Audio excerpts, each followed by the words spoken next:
ნახეთ ჩვენი პირველი კურსი, რომელიც არის გულის ენა, მოიცავდა ძირითადად ღმერთმა როგორ შექმნა სამყარო, რომ ადამიანი სამოთხეში შექმნა, ადამიანმა ცოდვა ჩაიდინა და დაუკარგეთ სამოთხე, თავისით რომ ვეღარ დაიბრუნა და მერე ის წინასწარმეტყველების ისტორია, იმ წინასწარმეტყველების, რომლებით ჩვენ გვაიმედებდნენ, რომ დღეს კი ყველა მივდივართ ჯოჯოხეთში, მაგრამ მოახსნა. ესე იგი, მოვა დრო, როდესაც კაცობრიობას თავისი მხსნელი ეყოლება. ანუ მხსნელი წაიყვანს აი ამ წუთის ოფლიდან ისევ სამოთხეში ხალხს. აი ამას მთელი წინასწარმეტყველების ისტორია აი ამ სწავლებით არის დატვირთული. ამის შემდეგ მოდის უკვე დედა ღვთისმშობელი, რომელსაც ეხარა, რომ ნამდვილი სიხარული იწყება, იბადება მხსნელი კაცობრიობის. მერე უკვე ჩვენ ვიცით ქრისტეს ქადაგება, ვიცით ქრისტეს ჯვარზე ჯვარცმა, ანუ როგორ დაითვინა მან უცოდველმა ჩვენი ცოდვები, მისი სიკვდილი ჯვარზე, აღდგომა, რომელიც ყველაზე და ყველაფერზე აღმატებულია და ამაღლება. ანუ ქრისტემ თავისი მოვალეობა მამისგან დაკისრებული ძემ შეასრულა და დაბრუნდა მამასთან. ასე გადმოვიდა მადლი სულისა წმინდისა. და ახლა მადლი სულისა წმინდისა ფარავთ ჩვენ და იმ მადლით თუ ვინმე რამეს აკეთებს კარგს, აი მადლით აკეთებს კარგს. ეს არის სული წმინდის მადლი. ამის შემდეგ ჩვენ რამოდენიმე ქართველი მეფის ისტორია შევიტანეთ სახელმძღვანელოში, გულის ენაში. ეს არის მოგეხსენებათ ჩვენი ურთიერთობის ბავშვთან პირველი კურსი, ანუ ურთიერთობის საწყისი ეტაპი.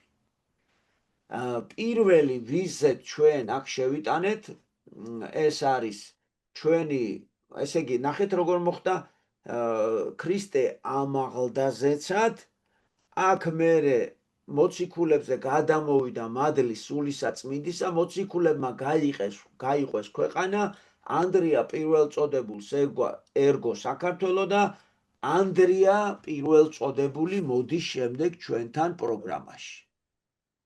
ანდრიას მერე იცით თქვენ, რომ ქართველები კერპთაყვანისმცემლობას დაუბრუნდნენ და რთული პერიოდი გავიარეთ და მოციქულთა სწორად ამიტომაც ითვლება წმინდა ნინო, ღვთისმშობელი აგზავნის საქართველოს ხელახლა მოსაქცევად პატარა ქალწულს. წმინდა ნინო ხდება განმანათლებელი ქართველების. ანუ ერი და ბერი, შეიძლება ასე ვთქვათ, მეფე და დედოფალი და თლიანი ქართველობა წმინდა ნინოს დროს იღებს ქრისტიანობას. ანუ სახელმწიფო რელიგიად პირველად მეფე მირიანის დროს ცხადდება მართლმადიდებლობა. ანუ ესე იგი ეს ნინოს ეპოქაში შედის.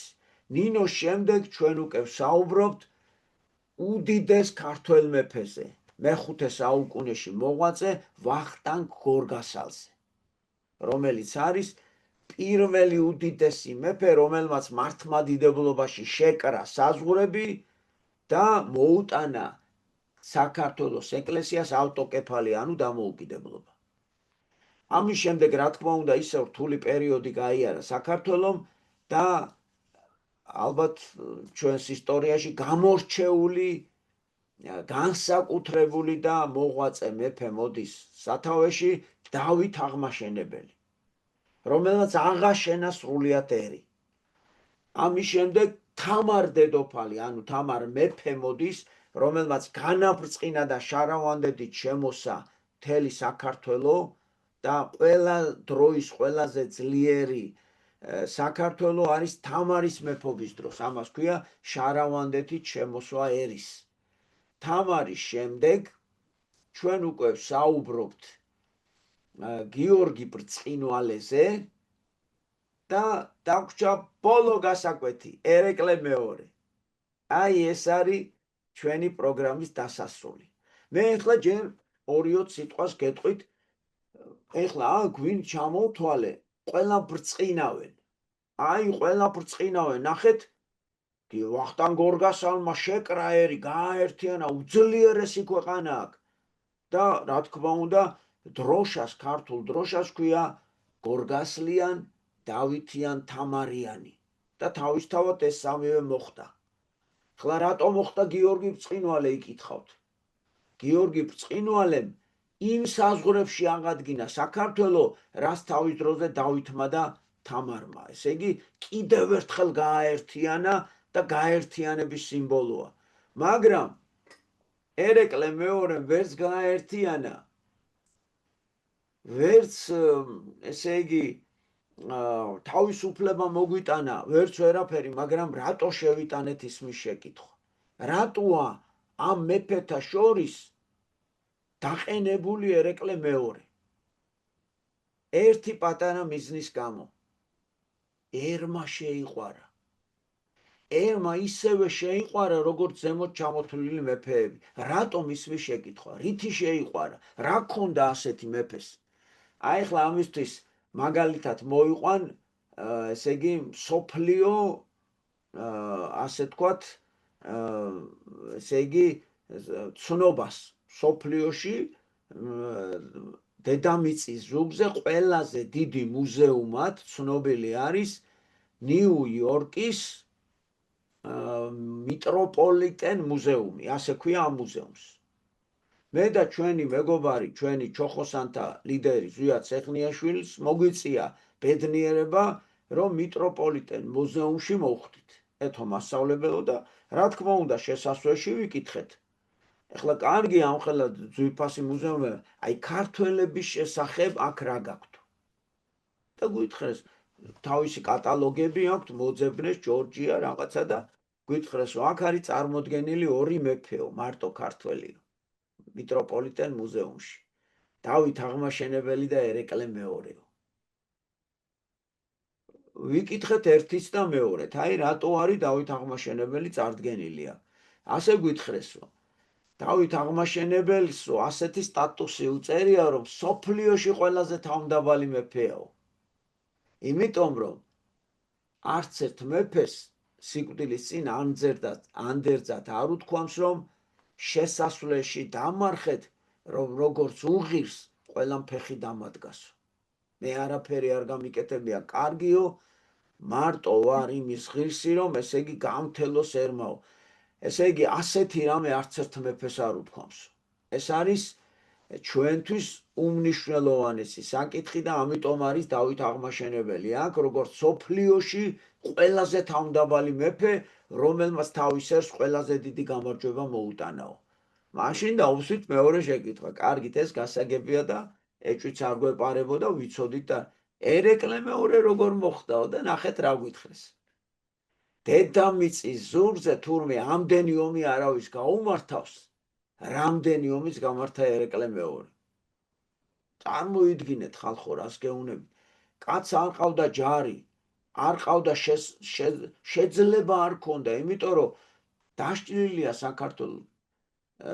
ვერ გვეხმარებიან, იმერეთი ცალკეა, სამეგრელო ცალკეა, ქართლ-კახეთი ცალკეა და აქ ლაპარაკი ქართლ-კახეთის ესე იგი გადარჩენაზეა.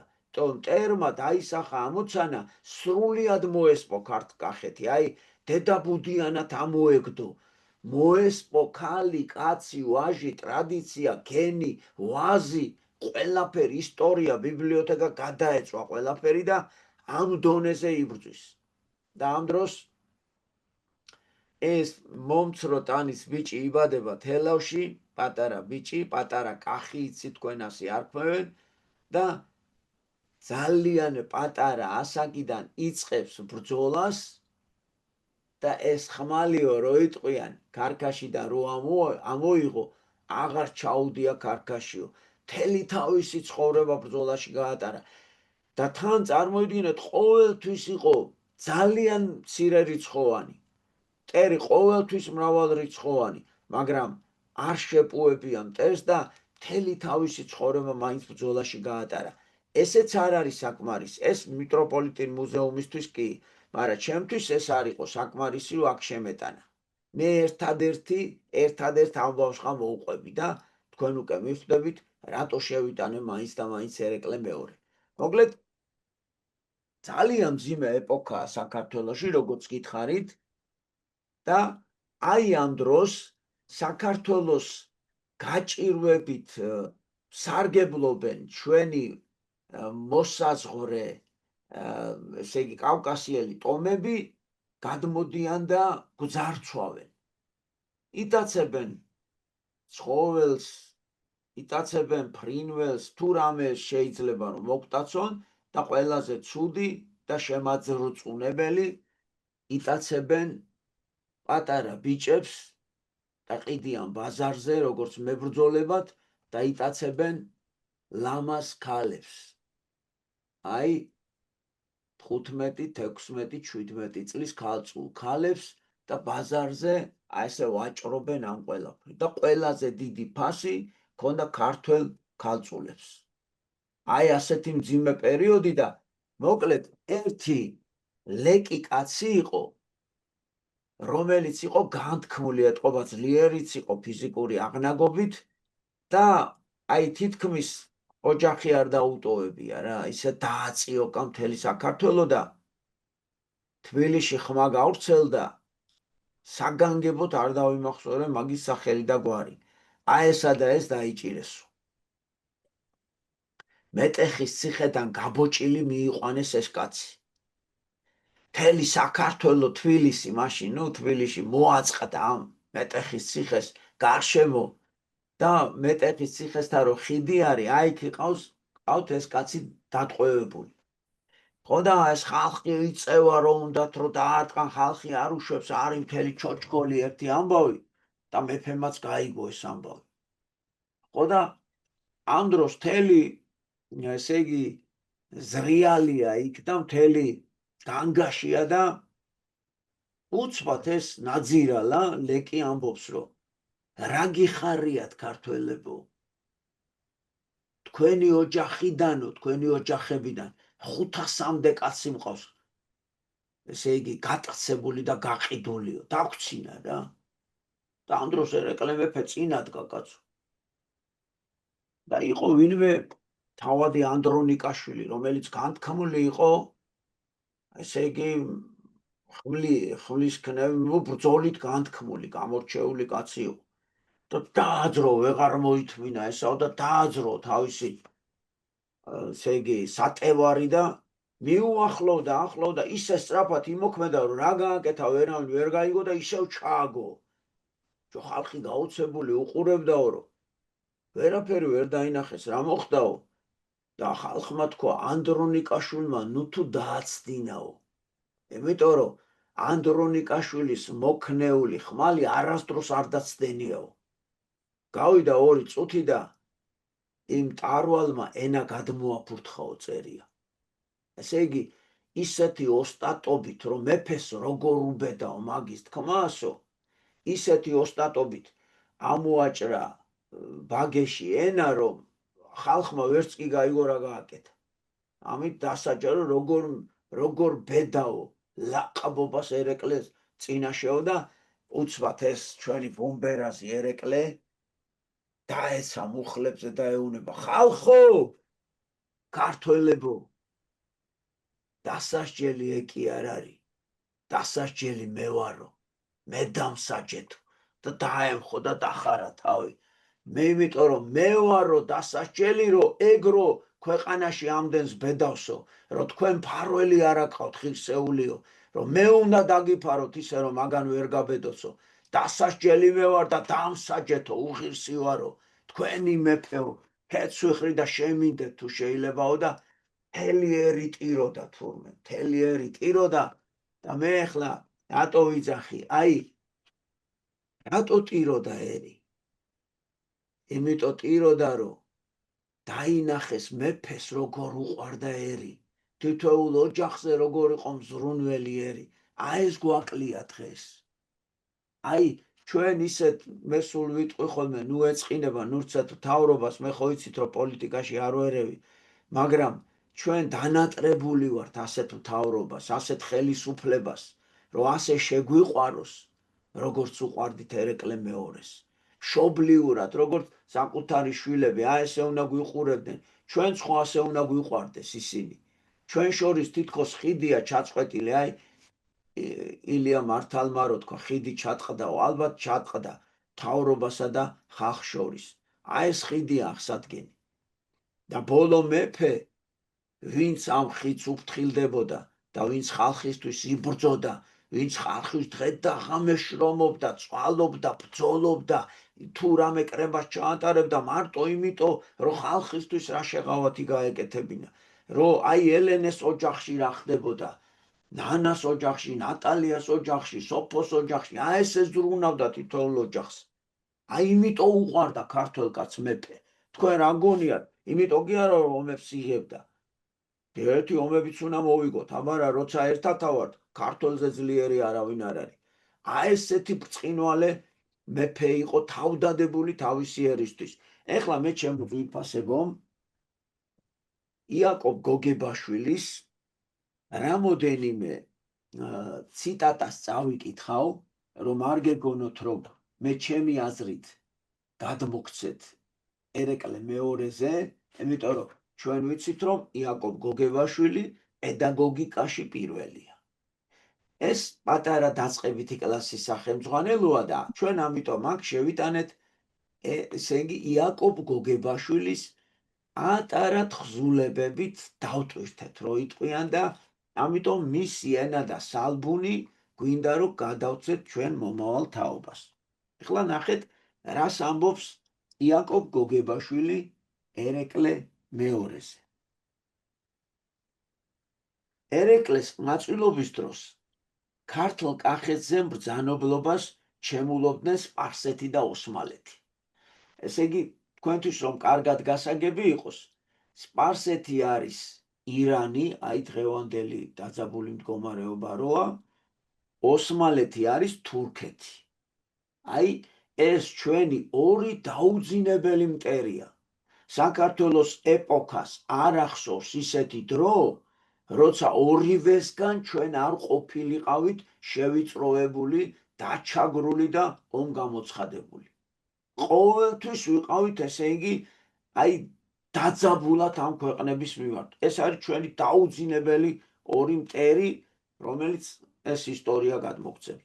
ერეკლეს მამამ, კახეთის მეფემ თეიმურაზმა და თვით ერეკლემ სპარსეთის მხარე დაიჭირეს იმ მოსაზრებით, რომ სპარსეთს, როგორც უფრო მახლობელ სახელმწიფოს, შეუძლია მეტი სიკეთეც უყოს საქართველოს და მეტი ვნებაც მიაყენოს.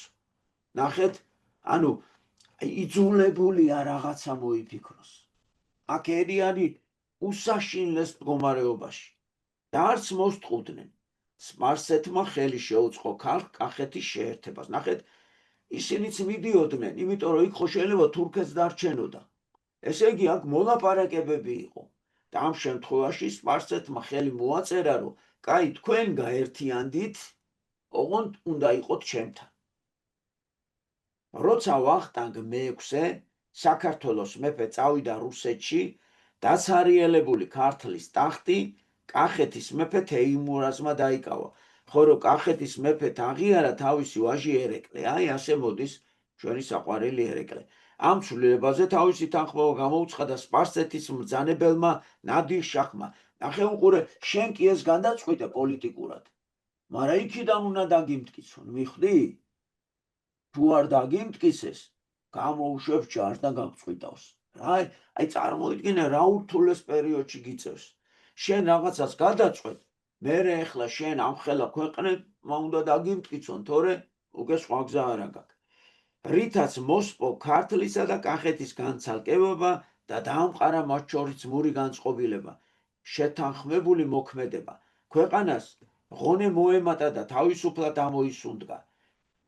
ჩქარა ერთმური კავშირი ერთობად გადაიქცა. დიდება უფასო, აქ დაამკვიდრეთ. ესე იგი, როგორცვე საქართველო ერთიანდება, უკვე შეუძლია თავის დაცვა. როგორცვე დაიშლება ჩვენი ერი და გადაგვივლის მთელი მტერი ზედ.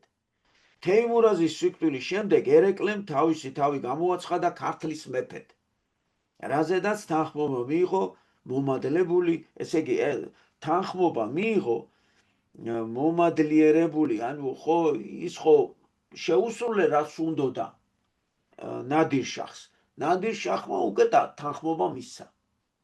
ვინაიდან იმას ხო თავისი მოთხოვნილება ჰქონდა, ჩვენ შევასრულეთ ის მოთხოვნილება და ამიტომ ამან დაუთხარა ბეჭედი რა. იმ ხანებში მოკვდა ნადირ-შაჰი და მის მემკვიდრე შფოთი ატყდა. ეს იგი, აი როგორ იყო იცი? თქვა ყავდა 5 შვილი რა მეფეს. მეფე რომ მოკვდებოდა 5-დან ხო უფროს ეკუთვნოდა და ეს ძმები დაიწყებდნენ ბრძოლას უფროსი ძმის წინააღმდეგ და ამ ბრძოლაში შეიძლება დაეხოცათ ერთმანეთი. ეს მარტო საქართველოში არ ხდებოდა, მაგრამ საუბედუროდ ჩვენთანაც ხდებოდა. საუბედუროდ. და აი აქაც ეგ წერია, რომ ძმელთა შორის დაიწყო სისხლისღვრა, ვის დარჩებოდა ტახტი.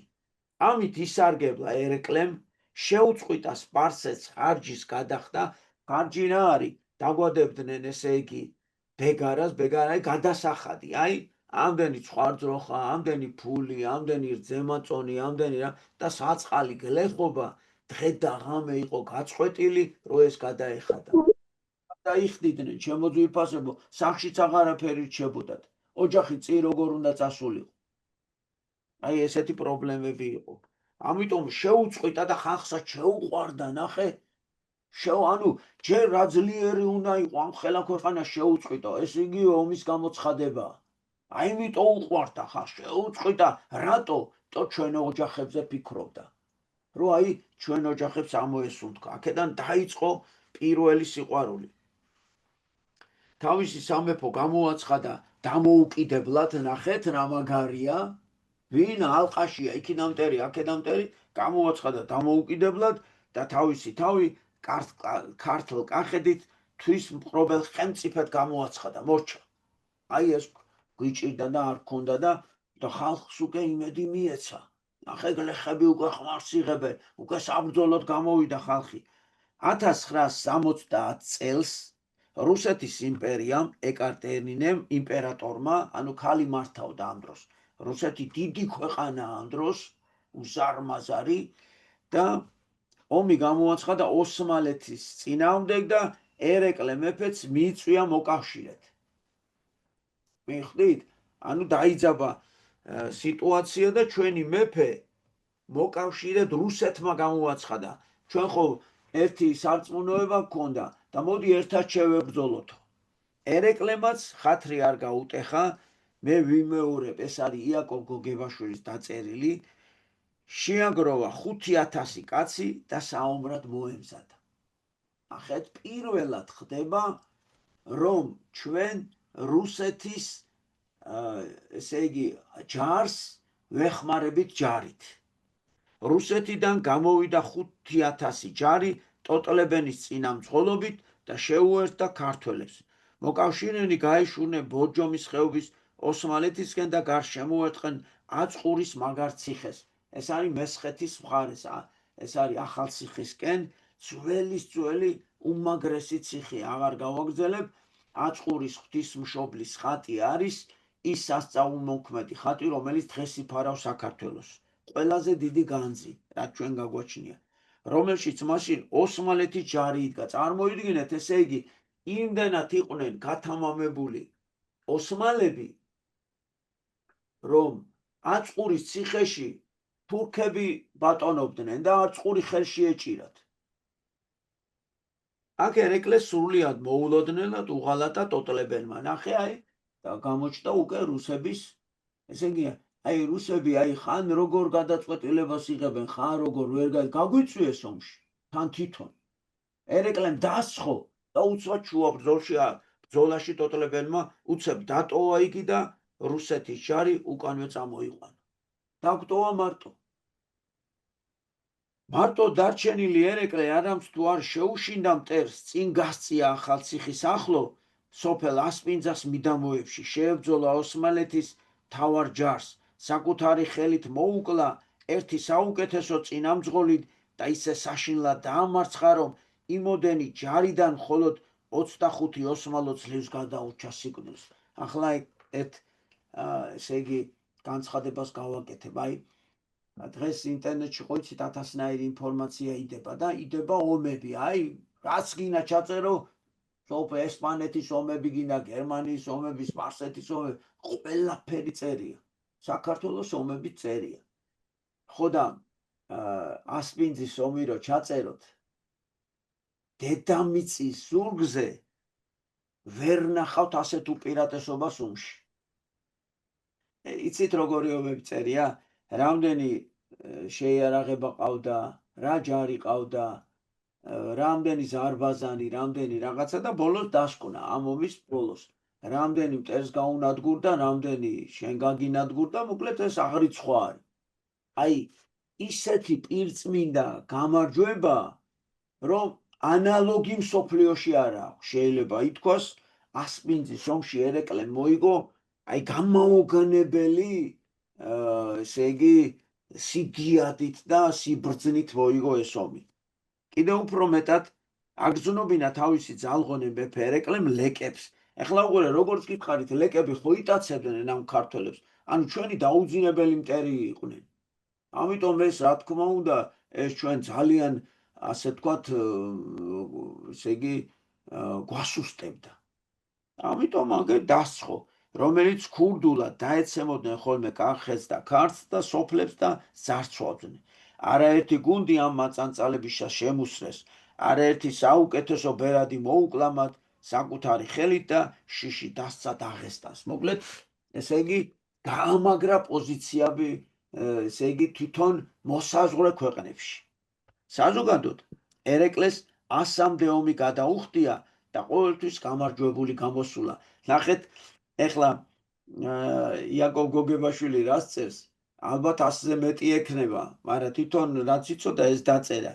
სხვათა შორის მე სრული რაოდენობა ბრძოლების კითხვა რომ ყველაზე მეტი ბრძოლაო, მაგრამ იქ ბრძოლა არ დაასახელა რამდენი. ხო და აქ 100-მდე ომი და ყველა გამარჯვებულიო. წარმოიდგინეთ, ესე იგი ეს სახელოვანი მეფე იმარჯვებდა არა მარტო იმით, რომ ჩინებული წინამძღოლი იყო, არამედ იმითაც, რომ პირადად საოცარი მეომრის ღირსებით იყო შემკული. ერეკლეს გმირობა აუცებდა არა მარტო ქართველებს, არამედ განცვიფრებაში მოჰყავდა თვით ევროპულ საუკეთესო მეომრებს. იმ დროში ევროპის პირველი სარდაყი იყო პრუსიის მეფე ფრიდრიხ დიდი, რომელიც გამარჯვებით ებრძოდა თითქმის მთელ ევროპას. ეს სამხედრო გენიოსიც კი ისეთი აღტაცებული იყო ერეკლეს ვაჟკაცობით, რომ საქვეყნოდ ამბობდა, მე ვიმარჯვებ ევროპაში, ეს ამ დროს სახელი გაითქვა მთელ ევროპაში. მაგრამ ნახეთ რას ამბობს, ხოლო აზიაში იმარჯვებს უძლეველი მეფე ქართველთა ერეკლეო. ანუ ევროპაში მე ვარ და აზიაში ერეკლეო. აი ესეთი ისტორიული ბრძანება დარჩა და კიდევ ვიმეორებ, აი ეს კაცი, ვისი სიტყვებიც ახლა მე წავიკითხე, სოფლიოში განთქმულ უძლიერეს მხედართმთავრად და მეფეთ არის ცნეული. სახელოვან მეფეს კარგად ჰქონდა შეგნებული, რომ მამულის ერთგულებასა და სიყვარულის მთავარი ბიურჯი იყო განათლება. აი უყურეთ ახლა, აი დაამკვიდრით დავით აღმაშენებელს. როგორცვე შემოიმტკიცა ქვეყანა და გააძლიერა, დაიწყო განათლების სწავლება. როგორც კი ვახტანგ გორგასალმა ქვეყანა დაამშვიდა, დაიწყო განათლება. თამარ მეფემ დაიწყო განათლება. ჩვენ სხვა არაფერი ილია რას ამბობს? განათლება გადაგვარჩეს. მეტი არაფერი. ჩვენ უნდა ვისწავლოთ, არ უნდა ჩამოვრჩეთ. უნდა ვიყოთ განსწავლულები, უნდა ვიყოთ ბრძენინი, სხვანაირად ვერ გადავრჩებით ჩემო ძვირფასებო. ამიტომ დიდად ზრუნავდა სწავლის გაგრძელებას. 1783 წელს ის ხსნის სასულიერო სემინარიას თელავში. თელავში იცით რომ მეფემ დაიდო პირველი სამეფო ტახტი. თბილისშიც გახსნა სასულიერო სემინარია და გორში. ეხლა თქვენ ხვდებით, სასულიერო სემინარია ნიშნავს სულიერების აღზევებას, ანუ რწმენის წამოწევას წინ. ამრავლებს სამრევლო სკოლებს მონასტრებთან და ტაძრებთან. ერეკლეს ხშირად ინახულებდა ხოლმე ამ სასწავლებლებს, ამხნევებდა და აქეზებდა მასწავლებლებს და მოსწავლეებს. კიდევ ვიმეორებ, ეს იაკობ გოგებაშვილის სიტყვებია. თავისი იმედი ერეკლემ დაამყარა რუსეთის 3 საფუძვლის გამო. ეხლა უყურე აქ ძალიან მნიშვნელოვან ეტაპზე მივდივართ. ეხლა ყველამ ვიცით, რომ რუსეთთან დაიდო ესე იგი ზავი, ანუ მეგობრული ხელშეკრულება. ეხლა დღეს ვიცით, რომ 1000 მითქმა მოთქმა, ეს არ არის სწორი, 1000 გამოსვლელია, რომელიც თრგუნავს, აი წავიკითხოთ, მე ჩემ აზრს არ გადმოგცემთ, უბრალოდ იაკობ გოგებაშვილის აზრი მოვისმინოთ. იმან ხო არ იცოდა მერე რა მოხდებოდა. აი მანამდე როგორ იყო და რანაირად გააკეთა. იგი იყო თუმცა ახალგაზრდა, მაგრამ ჯარით ძლიერი სახელმწიფო. რუსები აღიარებდნენ იმავე მართლმადიდებლურ სარწმუნოებას, რომელსაც ქართველები დამხრივ არავითარი შიში არ იყო. ანუ სარწმუნოება რომ ერთი იყო, ნახეთ, ოსმალებიც, სპარსებიც, არაბებიც, მონღოლებიც რო გვიპყრობდნენ და არა მარტო ეს, დაუგთხოვდნენ სარწმუნოების შეცვლას. აბა, ეხლა წარმოიდგინე, შეიძლება სხვა რაღაცა მოგთხოვონ, მაგრამ გთხოვენ ყველაზე მთავარს, ესე იგი ჯოჯოხეთში უნდა წახვიდე, გეუნებიან. აბა, ეხლა ჩვენ რო ამას დავთანხმდეთ, ჩვენამდე მოვიდოდა ელენე საქართველო? ან საქართველო რომ მოსულიყო მართლმადიდებლობის გარეშე, წარმოიდგინეთ რა იქნებოდა. დღეს ყველაზე მდიდარი ქვეყანა ვიქნებოდა. რად გვინდა ჩვენ ეს სიმდიდრე თუ ჯოჯოხეთში წავალთ? რად გვინდა თუ 60-ის დასაბრუნებელი გზა არ გვექნება? თუ ჭეშმარიტებას უღალატეთ? აი ეს არის ქართველების ძალა. და ეს თუ არ გავიაზრეთ, რომ მთავარი რა არის, არსობრივი წვდომა უნდა გქონდეს, ყველაზე მთავარი რა უნდა, რითი უნდა გადავრჩეთ. ცხოვრება ხო წუთისოფელი მაინც დამთავრდება. რაც არ უნდა წარმატება მიაღწიო, ფეხბურთში რამდენი გოლიც გინდა გაიტანო, რამდენი დიპლომიც გინდა მოიპო, ხო მაინც უნდა გარდაიცვალო. ჩემო საყვარელო, ხო მაინც უნდა წარსდგე უფლის წინაშე, ხო მაინც უნდა დაიანგარიშონ შენი მდგომარეობა. და იქ სად წახვალ? იქ უკვე მარადიული ცხოვრება. ან მარადიული სატანჯველი, არ მარადიული სალხინელი ღმერთთან. აი იქ უნდა გაიმარჯვო მთავარი. აი ამაზე ფიქრობდნენ ჩვენი მეფეები და დედოფლები და წმინდა მამები. და ამიტომ არის ჩვენი ქვეყანა ძლიერი და ამიტომ გვიყვარს ყველაზე მეტად ჩვენი წინაპარი, რომ აი ამაში არ ცდებოდნენ. ამაში შეცდები და ყველაფერი დაკარგული გქონდა. უყურეთ ახლა რას აკეთებს. ძველი დროიდან საქართველოს მუდამ მეგობრული განწყობა ჰქონდა რუსეთთან და არც ერთხელ არ მომხდარა ქართველების შეტაკება რუსეთთან. ანუ მანამდე ჩვენ შორის ომი არ ყოფილა. ეხლა რომ დაგვარტყეს, ეხლა ეგ ძალგე თემაა კიდე და ძალიან ცუდათაც მოიქცნენ და ძალიან გაგვიტეხეს გული. და მანამდე ესეთი რამე არ მომხდარაო გოგებაშვილი. გოგებაშვილი ტყუის დაგიწერთ, ჩემო ძვირფასებო.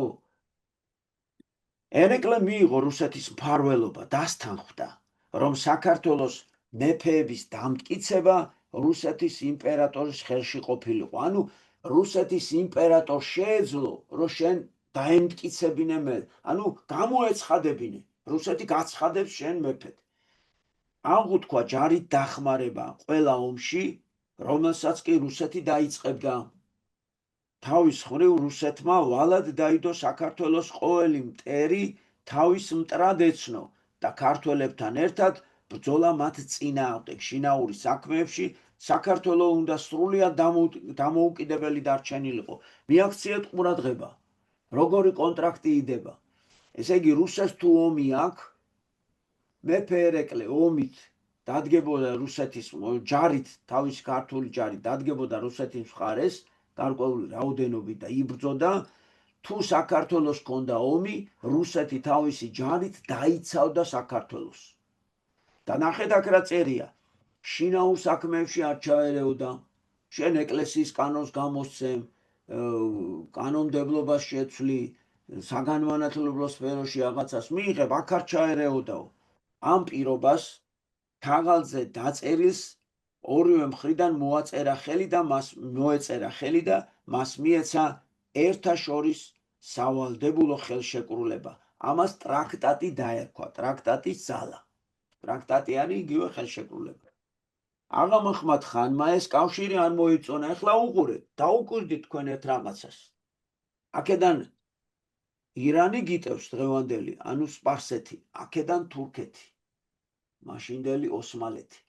ორივე არა მართლმადიდებლური მუსულმანური სახელმწიფო. ორივეს უნდა შენი შეჭმა და მოსპობა და უცბად კონტრაქტის მერე ორივე შეუწყდა მორჩა. რუსეთთან ვინ გაბედავს?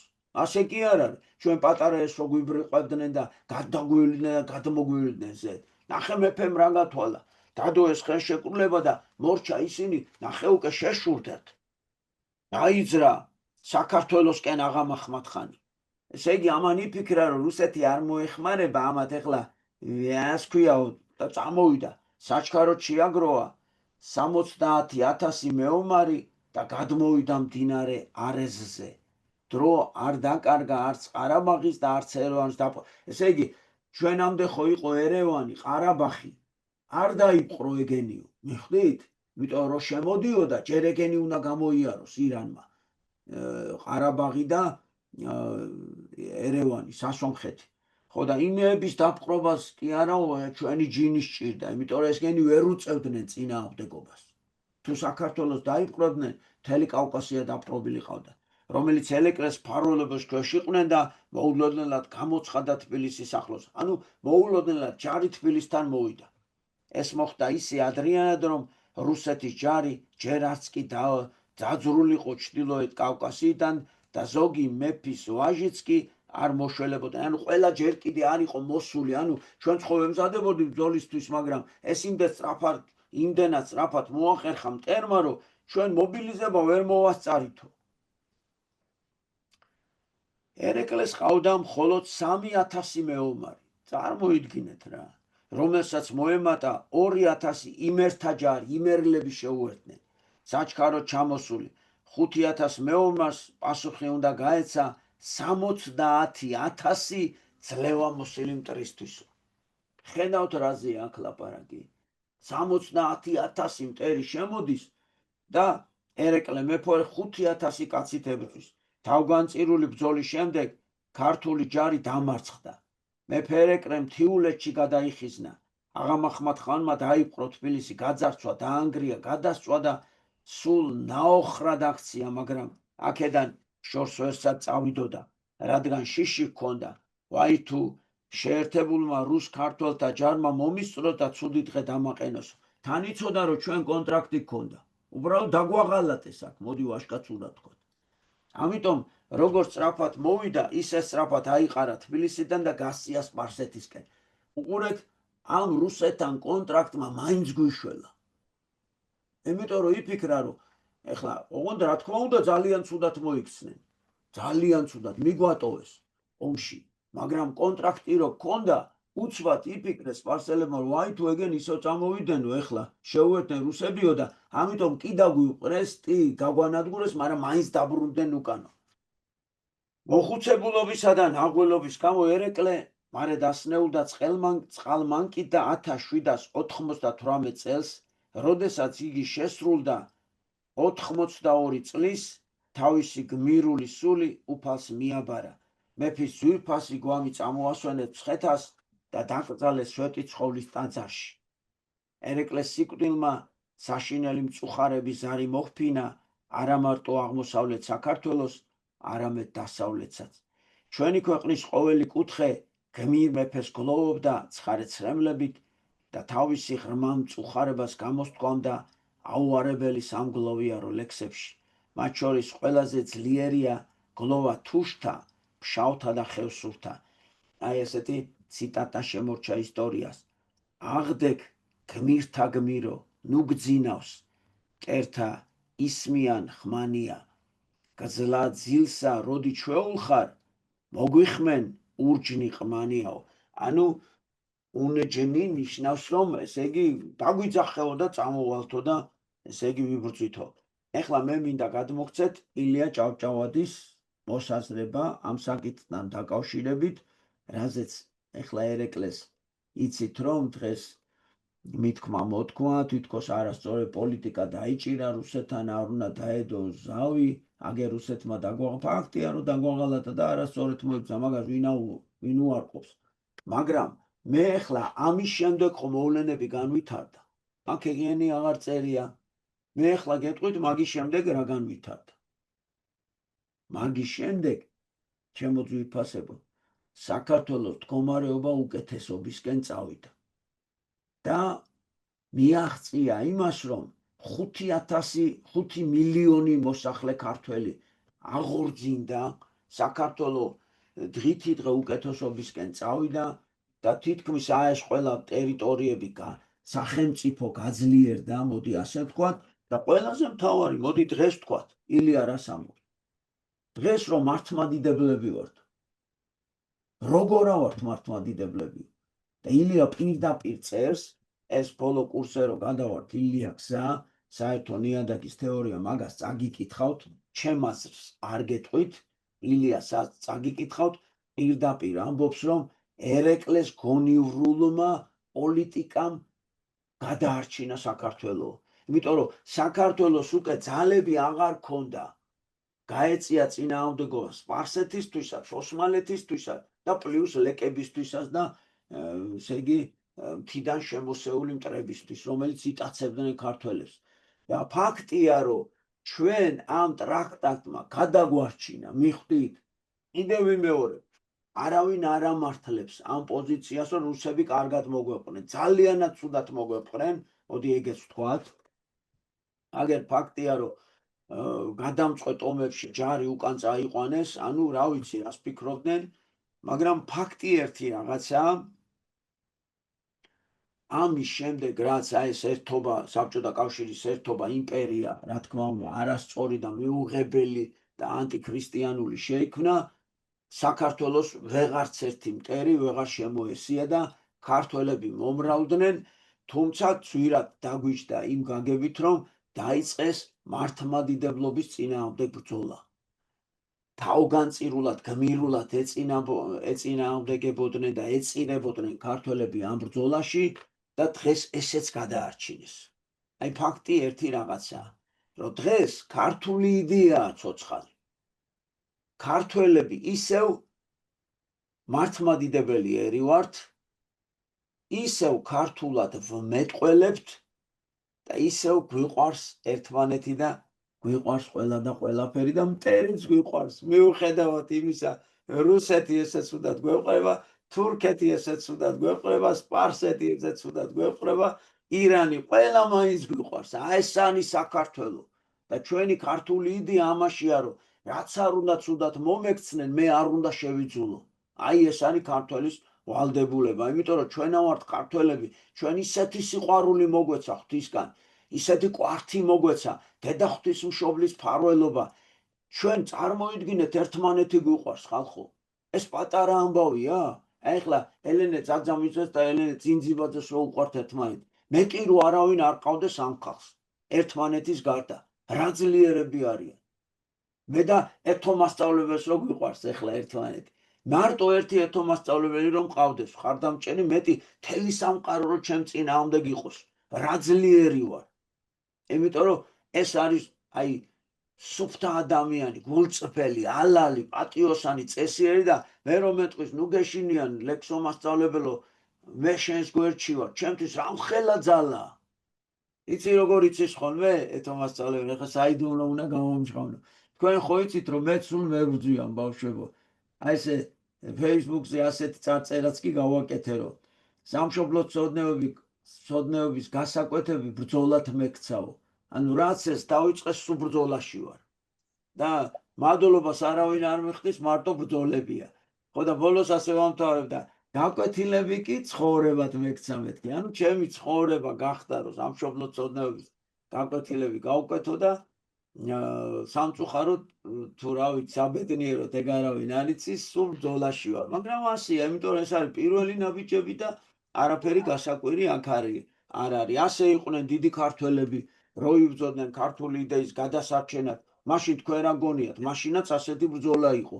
ერთეული ადამიანებს გახყავდათ ის ლელო, თითო გზა გახყავდათ, იმ იდეას ინარჩუნებდნენ თავგანწირვით, ბრძოლით და ასე მოიტანეს საქართველო დღემდე. და მინდა ბოლოს ასეთი რამ გითხრათ, რომ აი ჩვენი საყვარელი ერეკლე მეფეს მერე რუსებმა რა თქმა უნდა ეს ბოროტებად ჩაიძინეთ ყველაფერთან ერთად, რომ ბაგრატიონების სრული ამოწყვეტა უნდოდათ. რომ მოესპოთ მეფობა საქართველოში და ესე იგი ერეკლე მეფის შვილთა შვილი ასე გააპარეს ესპანეთში ისე რომ ტერმა ეს ვერ გაიგო. ასე გადარჩა ერთი შტო ერეკლეს ნამდვილი მეფობის შტო. და მინდა გითხრათ რომ წლების განმავლობაში ის ესპანეთში ცხოვრობდა. ესპანეთის ხელისუფლებამ გამოუყო მას თავდაცვა საარსებო ესე საშუალება და ღვთის მადლითა და წყალობით როცა აქ ჩვენ გავთავისუფლდით რუსული მარწუხებისგან ის ადამიანი რომელიც არის ერეკლეს მეორე შვილთა შვილი ჩამობრძანდა თბილისში და მე პირადად ვარ შეხვედრილი ამ ადამიანს ჩემ ვაჟს რომელსაც გაბრიელს უყვარდა უზომოდ ერეკლე მეორე სასაფლაოზე ვიყავით მის დაბადების დღეზე თუ გარდაცვალების დღეზე აღარ მახსოვს მცხეთაში პირადად ნუგზარ ბაგრატიონმა გადასცა ხანჯალი და ეს ჩვენ სახში გვაქვს შენახული ახლა ნუგზარ ბაგრატიონს შეეძინა ქალიშვილი რომელიც დააქორწინეს სხვა ბაგრატიონზე შეეძინათ მას შვილი ანუ მე ვიცახი რომ შტო არ გაჩერებულა ნამდვილი ერეკლეს მე ერეკლე არის ნამდვილი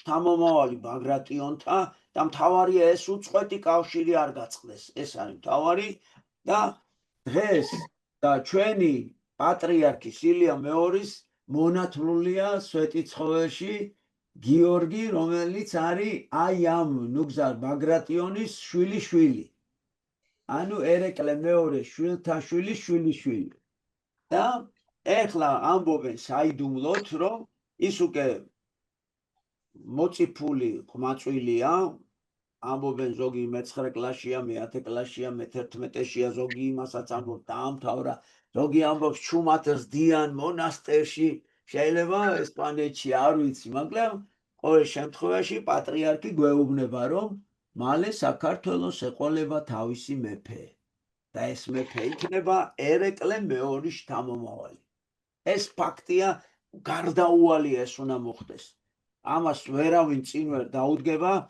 ერთხელ უწმიდესმა რაღაცა ხატი მივაბრძანეთ და ასე მიგვითითა ეს გადაღებულიც ამაქვს და თქვენ გემახსოვრებათ აი გამოგვიტანა და აი ეს არის ერეკლეს ტახტი აქამახო ერეკლეს ტახტიო და ერეკლე ეს ტახტი ელოდება თავის ბრძანებელს ის მალე მოვაო დიდი ტახში დავაყარეთ და მთელი ამბავი ატყდა და დღესაც ველოდებით ჩვენ რა თქმა უნდა ყველაფერს თავისი დრო აქვს ეგრე რომ ჩვენთვის უსაყვარლესი ერეკლე მეორე არის ერთგვარი ხიდი იმ დიდი ჩვენი მამულიშვილური წინაპრებიდან მომავალში რომ ჩვენ ისე უნდა აღვადგინოთ ეს საბრძოლო ესე იგი განწყობა ეს დამოუკიდებლობა ეს მებრძოლი განწყობა და აუცილებლად ეს იქნება ყოველი ესე იგი მიზეზის გარეშე სხვა ვარიანტი არ არსებობს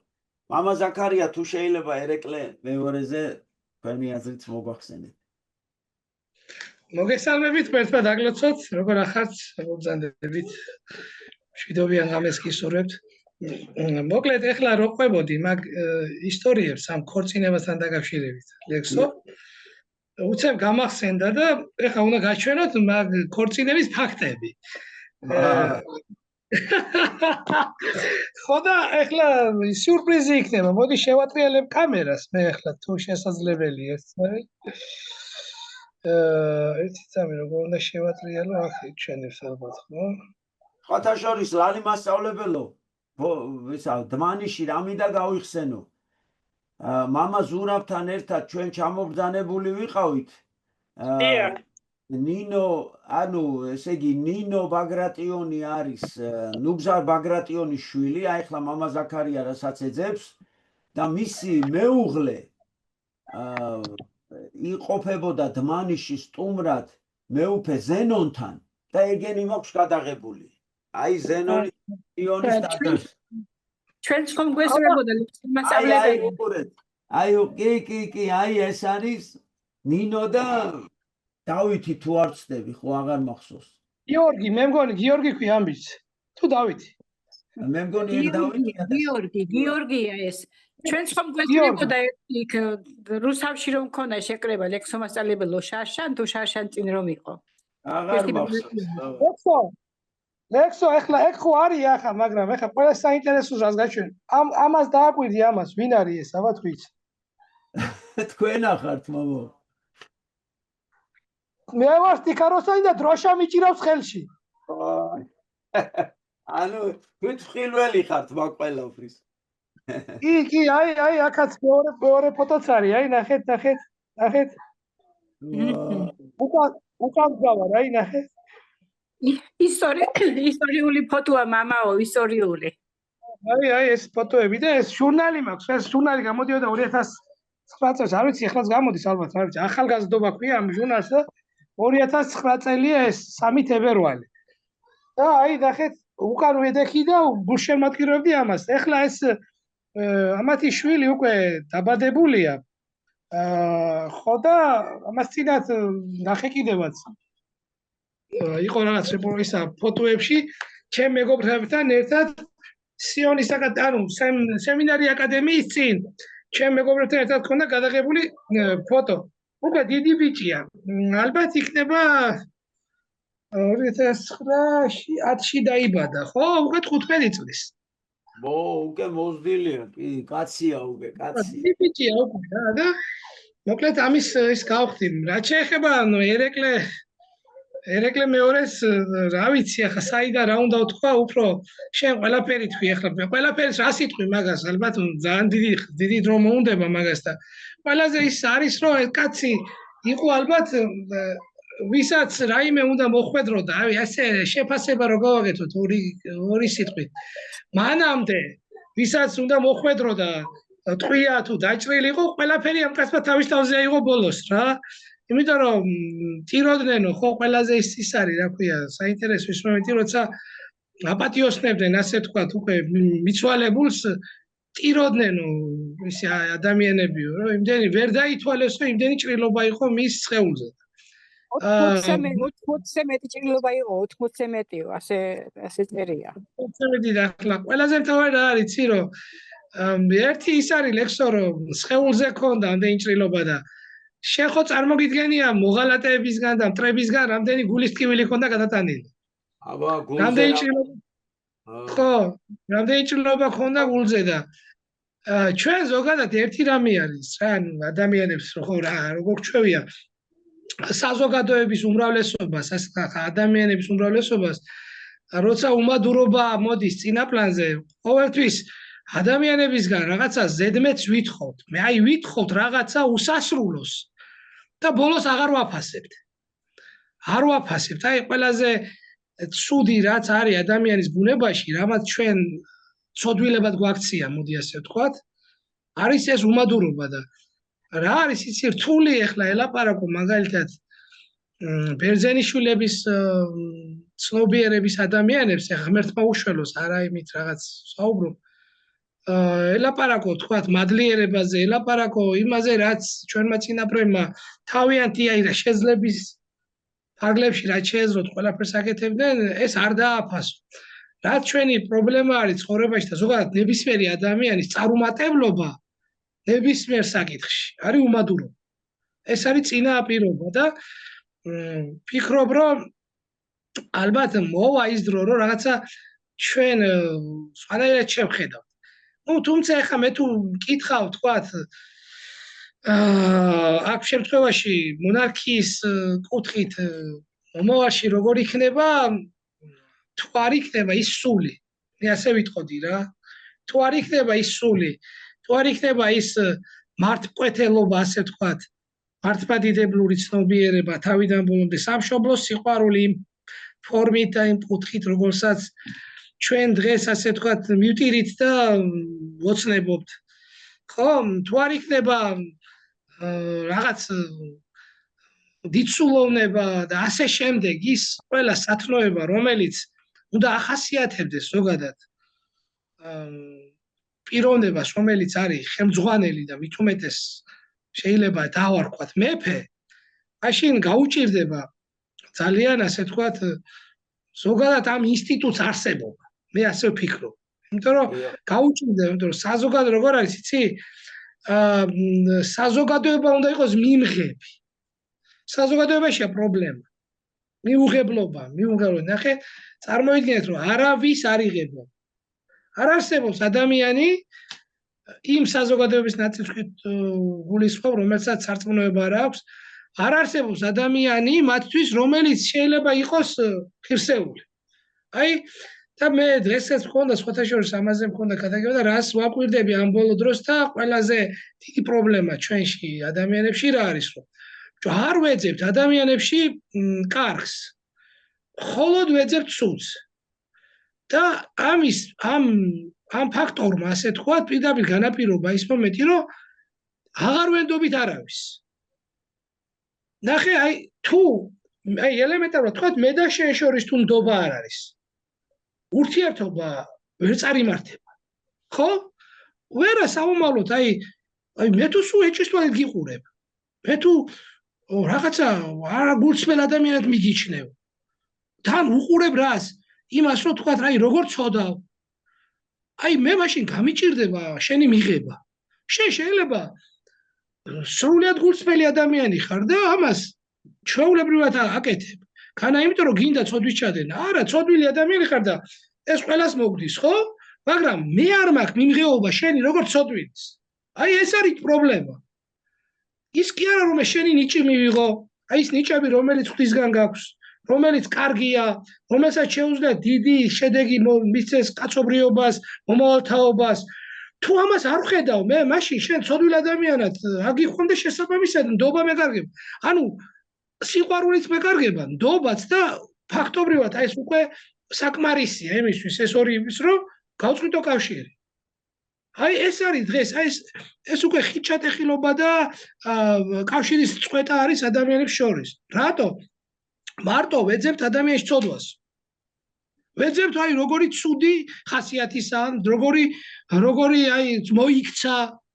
აი ნახე რომ აი და აქედან გამომდინარე მე სიხარბეთ წინიწევს რაღაც კუთხით ხო ადამიანებში და იმიტომ მოვიდა რომ უნდა რომ დიდარი იყოს, იმიტომ მოვიდა მეთაურად რომ უნდა რომ ფულები მიითვისოს, მიწები მიითვისოს. ეს ცნობიერება დამკვიდრდა კაცობრიობაში და შესაბამისად ეხლა მე წარმომიდგენია პირდაპირ ვთქვათ რომ თუ დადგება საკითხი იმასთან დაკავშირებით რომ მეფე უნდა მოიყვანოთ კაცობრიო, ანუ უმრავლესობა იტყვის ახლა მეფე გვარჩენინა კიდე მეტი საქმე არა.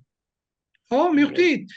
ხო, ეგ მომენტია, ამიტომ თვითონ ეს ფაქტორ, ანუ ეს მომენტი რომ ჩვენ მეფე გვეყოლება თუ არ გვეყოლება, აი ზუსტად ჩემი აზრით არის პირდაპირ დამოკიდებული იმაზე, თუ როგორ ცნობიერების ვიქნებით ჩვენ ადამიანები, რომ ჩვენთვის მეფე იყოს როგორც ღვთივკურთხეული. აი ზუსტად ამ სიტყვის პირდაპირ მნიშვნელობით. იყოს ღვთივკურთხეული, აი მაგალითად როგორც პატრიარქია. ხო, პატრიარქი ხო არის ღვთისკურთხეული ჩვენთვის. და პატრიარქის ავტორიტეტი დღეს მეფის ავტორიტეტსაც ითავსებს. და თუ რამე არსებობს ავტორიტეტი და თუ შეიძლება რაღაცა ადამიანებს თობა ქონდეს, ყველაფერს ითავსებს ეს კაცი თავის თავში. აი ასეთი პიროვნება უნდა იყოს. ასეთი პიროვნება. რომლის მიღებაც ადამიანს უნდა შეეძლოს. მაგრამ როგორ შეეძლებს კიდევ ერთხელ იმის გამო თუ მას არ აქვს მართლმსაჯულება, არ აქვს ქრისტიანული სიყვარული, არ აქვს მოყვასის გათვალისწინება, არა მიმტევებელი, მოდი ასე ვთქვათ და მარტო აი ნუ ეხა აღარ მინდა ის პოლიტიკური კინკაობა, რომ შენ ამისთვის მოხვედ და შენ იმისთვის მოხვედ. ნუ ეს ხო მარაზმია რა. აქედან უნდა გამოვიდეთ, აქედან და ეს არის ეხა მომავალთაობა, რომელზედაც თქვათ შენ მუშაობ, ჩვენ რაღაცნაირად რაც შეგვიძლია თქვათ მუშაობ, იმაში უნდა მოხდეს რა იცი? ესეთი მომენტი, რომ იცი, აი მოდი ვისწავლოთ ღმერთზე მინდობა. მოდი ვისწავლოთ ისეთი ადამიანის პატივისცემა, რომელსაც უყვარს სამშობლო. ვისწავლოთ ისეთი ადამიანის პატივისცემა, რომელსაც უყვარს პატრიარქი და უყვარს მოყვასი. მაგრამ აი ამას ხო დრო ჭირდება. ამას ჭირდება ისეთი დრო, რომელიც რაღაცა გარკვეულწილად ცნობიერებით დააბრუნებს უკან ამ შემთხვევაში დადებითი თვალსაზრისით, მაგრამ იდეაში წავალთ წინ სულიერათაც და მატერიალურათაც თუ ასე შემდეგ. მაგრამ ნუ ეხლა იმას თუ გავითვალისწინებთ, რომ ზოგადად სამყარო უკვე გახუნდა და ხრწნადობისკენ მიდის და მეორედ მოსვლის ასე თქვათ მოლოდინშია დედამიწა ყოველთვის იყო მაგრამ ყოველთვის არის მაგის შესაძლებელი შეიძლება 1000 წლის მერე იყოს მაგრამ ხო ამ შემთხვევაში უკვე ძალიან ალბათ გართულდება ის მომენტი თუ ქრისტიანული ცნობიერება არ დამკვიდრდა რომ მიმღეობა მოხდეს ასე თქვათ პეპის ინსტიტუტის თუმცა შეუძლებელი არაფერი არ არის და უნდა მივიდეთ მაგამდეც ну ეხლა თუ იმ ისტორიას გავითვალისწინებთ რომ პირველი მეფის გამორჩევა რომ მოითხოვეს ადამიანებმა მაშინ პირდაპირ წერია ბიბლიაში რომ ძალიან გაბრაზდა ღმერთი რომ მე თქვენთანა ვარ და რატო ირჩევთ მიწიერ მეფეს არა რას ვიზავთ ეს არის ადამიანის მოთხოვნილება ინებას უფალმა რომ ჩვენში აღდგეს ისეთი მართველის ასე თქვათ ინსტიტუტი რომელიც პირდაპირ იქნება მიბმული დედა ეკლესიაზე დანარჩენს ყველაფერს ეშველება